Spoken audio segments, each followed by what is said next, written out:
Oi irmãos, tudo bem? Bem-vindos a mais um vídeo aqui do canal, mais um vídeo de estudo da Palavra de Deus. E hoje nós vamos dar continuidade àquele tema, sobre a questão dos adornos na vestimenta cristã. Antes de iniciarmos, não se esqueçam, se inscrevam no canal, deixem o seu like, isso é importante para a gente levar essa mensagem para mais pessoas. Não se esqueçam também dos pedidos de oração que estão aparecendo aqui na tela. Vamos estar juntos orando pelos nossos irmãos.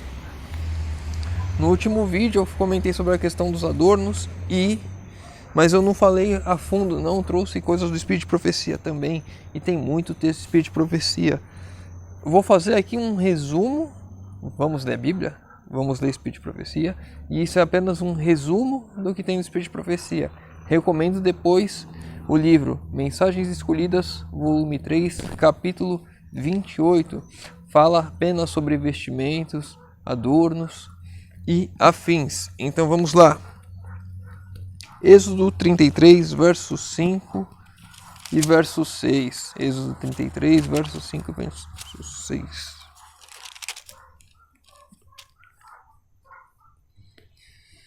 Pois o Senhor tinha dito a Moisés: dize aos filhos de Israel, és um povo obstinado. Se por um momento eu subir no meio de ti, eu te consumirei. Tira, pois, de ti os atavios, para que eu saiba que te hei de fazer. Então os filhos de Israel despojaram-se dos atavios ao pé do monte Horebe.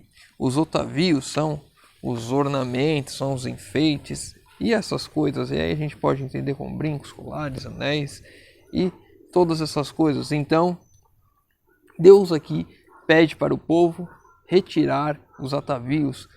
Lembrando uma coisa que eu sempre falo quando a gente fala do Êxodo, fala do povo peregrinando pelo deserto. Eles tinham sido libertos da escravidão do Egito e estavam rumo a Canaã terrestre, a terra prometida por Deus. Nós hoje estamos nesse Egito de pecado, fomos libertos desse Egito. Estamos nesse deserto. Fomos libertos do Egito do pecado, estamos no deserto peregrinando para a Canaã celestial, para a terra prometida. Então, assim como nós, quando olhamos para essas histórias do Êxodo, temos que tirar lições para nós hoje, porque nós estamos num processo muito parecido com eles. Eles estavam indo para a terra prometida terrestre, nós estamos indo para a terra prometida celestial. Então, quando Deus diz para eles, tirem os atavios, tirem os adornos, está falando para eles aqui se destituírem das suas vaidades, porque era um povo vaidoso, um povo que tinha ficado 400 anos escravos no Egito e agora era liberto, e Deus ali no deserto ia ensinando para eles tudo aquilo que eles precisavam como povo para serem representantes de Deus aqui na terra. E nós, como seremos representantes de Deus lá no céu também, filhos de Deus, devemos então nos destituir das coisas deste mundo, as coisas que nos prendem aqui. E no caso dos ornamentos, eram coisas que pela vaidade exaltava o eu lá, e hoje pela vaidade exalta o eu também. Então Deus dá aqui o conselho: tirem os atavios, tirem os adornos. Grande conflito, capítulo 27. Aquelas almas produziram frutos dignos de arrependimento, creram e foram batizadas, e levantaram-se para andar em novidade de vida, como novas criaturas em Cristo Jesus, não para se conformarem aos desejos anteriores, mas pela fé no Filho de Deus, seguir-lhe os passos, refletir-lhe o caráter e purificar-se assim como ele é puro. Então aqui está falando de alguém que creu e foi batizado. Ele muda o estilo de vida. O que ele era, ele muda para algo novo. O que ele odiava, agora ele passa a amar. O que ele amava, ele passa a odiar. O texto segue: as coisas que antes odiavam, agora amavam. E o que antes amavam, passam a odiar. Os orgulhosos e presunçosos tornaram-se mansos e humildes de coração. Os vaidosos e arrogantes se fizeram sérios e acessíveis. Os profanos se tornaram reverentes, os sóbrios, os bêbados, os devassos puros. As modas vãs do mundo foram postas de parte. Os cristãos procuravam não o enfeite, o exterior, no frisado do cabelo, no uso de joias de ouro, na compostura dos vestidos, mas o homem encoberto no coração, no incorruptível trajo de um espírito manso e quieto, que é preciso diante de Deus. Então agora o homem já não procura mais as coisas exteriores, as coisas da terra. Ele não está olhando mais para os adornos, para a aparência. Ele está olhando para Cristo e como ele deve fazer, qual é o próximo passo para ele chegar mais próximo a Cristo, de glória em glória, passo a passo, um degrau a cada dia, para mais próximo a Cristo, para cada vez mais estar refletindo o caráter de Deus. Aqui já é outro. Mensagens Escolhidas, volume 3, capítulo 28. Esse é o capítulo que eu falei para os irmãos lerem, que é um capítulo extenso, falando sobre vestimentas, falando sobre adornos, falando sobre aquilo que é importante na nossa vestimenta como um todo. E algumas histórias a irmã White traz nesse capítulo, então a gente vai ver uma ou duas aqui. Eu não lembro quantas eu separei. Uma irmã que passara algumas semanas numa das nossas instituições e bateu clique, disse ter ficado muito decepcionada com o que ela viu e ouviu ali. Pensara que encontraria um povo muito à frente das igrejas mais novas, tanto no conhecimento da verdade como na experiência religiosa. Esperava obter aqui bastante instrução que pudessem levar para suas irmãs na fé num estado distante, mas ficou surpresa e aflita com a leviandade, mundanismo e a falta de devoção que encontrou em toda parte. Aqui, uma irmã recentemente conversa, uma irmã que estava apegada à palavra, uma irmã que estava aprendendo as verdades na palavra, na Bíblia. Ela chega na igreja agora, que ela vem de visitar de muito longe, porque dizem que aquela igreja é referência, e ela olha em volta e só vê o mundanismo, só vê as pessoas sem nenhum conhecimento bíblico.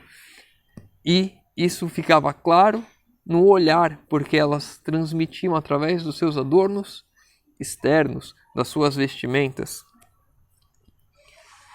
E aí o texto continua.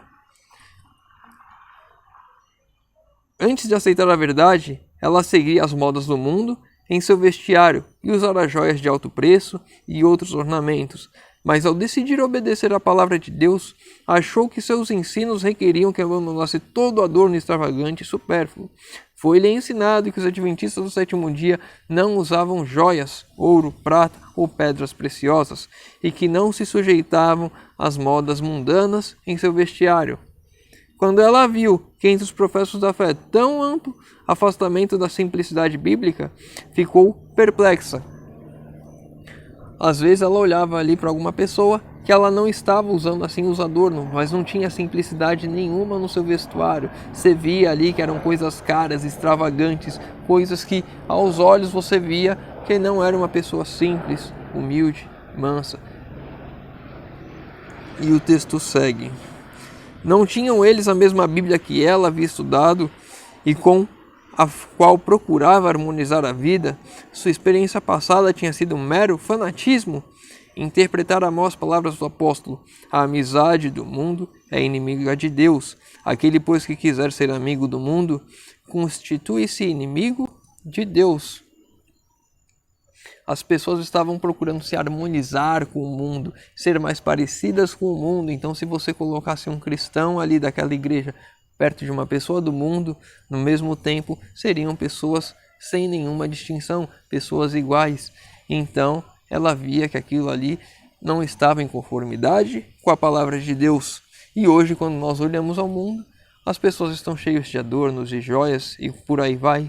A gente pode colocar aí também nesse bolo a tatuagem, entre outras coisas, e essas coisas que deveriam ser distinção entre um cristão e um não cristão, estavam ali iguais, as pessoas eram iguais.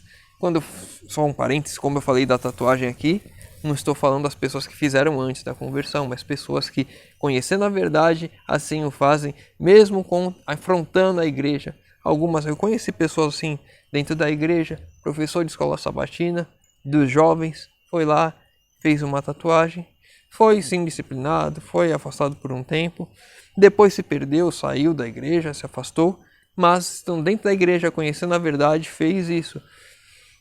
Então, essas coisas a gente sabe que tem no nosso meio, e muitas de nós também, às vezes a pessoa faz ali escondida e ninguém vê, mas está sendo sim influenciada pelo mundo.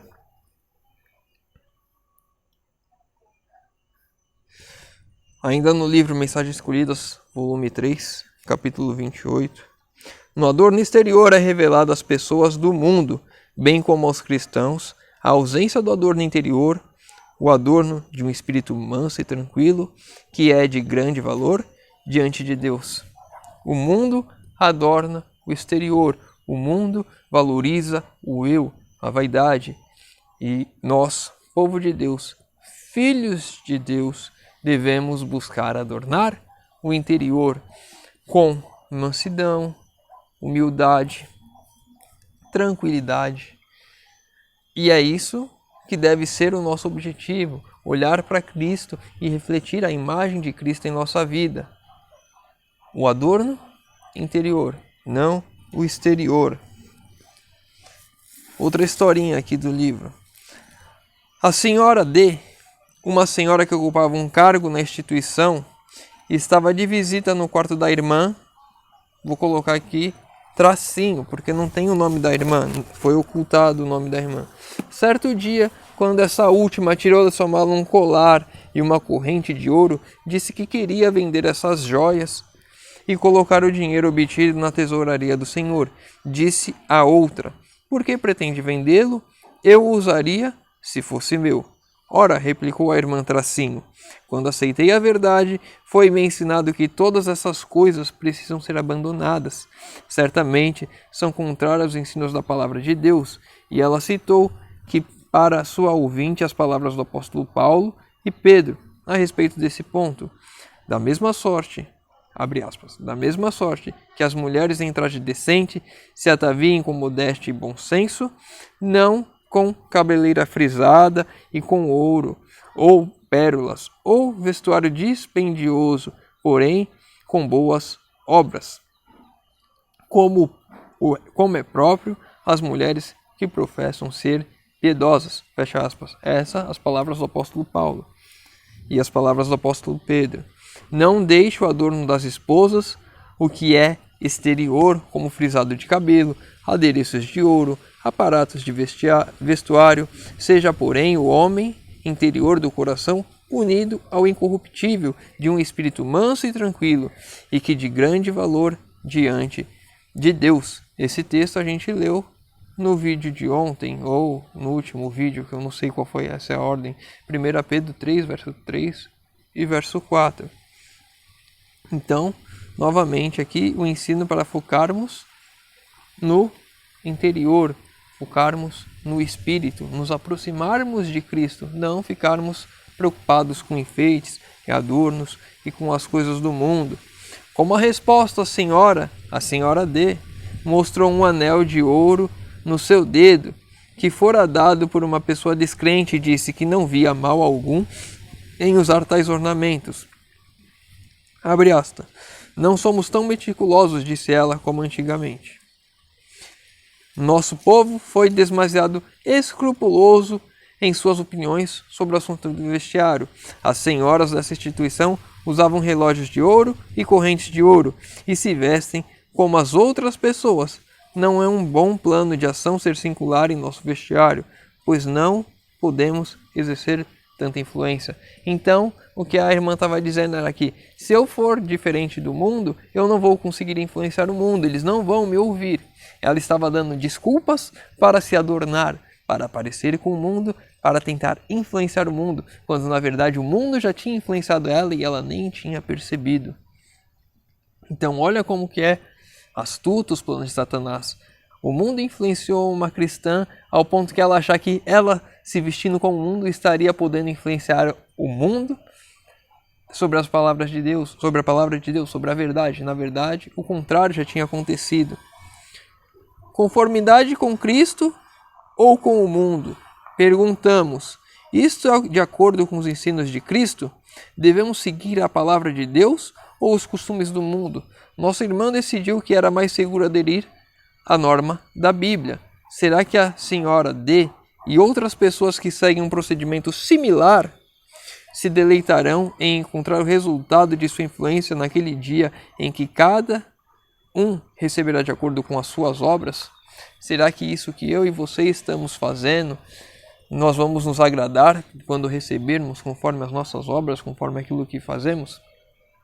É uma mensagem para mim, novamente aquilo que eu falei no final do outro vídeo, para mim e para você, olharmos para nós. Eu vou olhar para mim, você vai olhar para você, o que estamos fazendo, onde estamos errando, como podemos melhorar, como eu me aproximo mais de Cristo. E aí vamos dando passos de glória em glória, refletindo a cada dia mais, um pouco mais, a imagem de Cristo no meu ser, no meu viver. Através das obras que eu faço, elas refletem a imagem de Deus. Esse é o reflexo do meu adorno interior e não o adorno exterior, não as preocupações com a vaidade do mundo. E é muito fácil quando a gente fala de adornos, a gente fala muito das mulheres com relação a brincos, joias e essas coisas.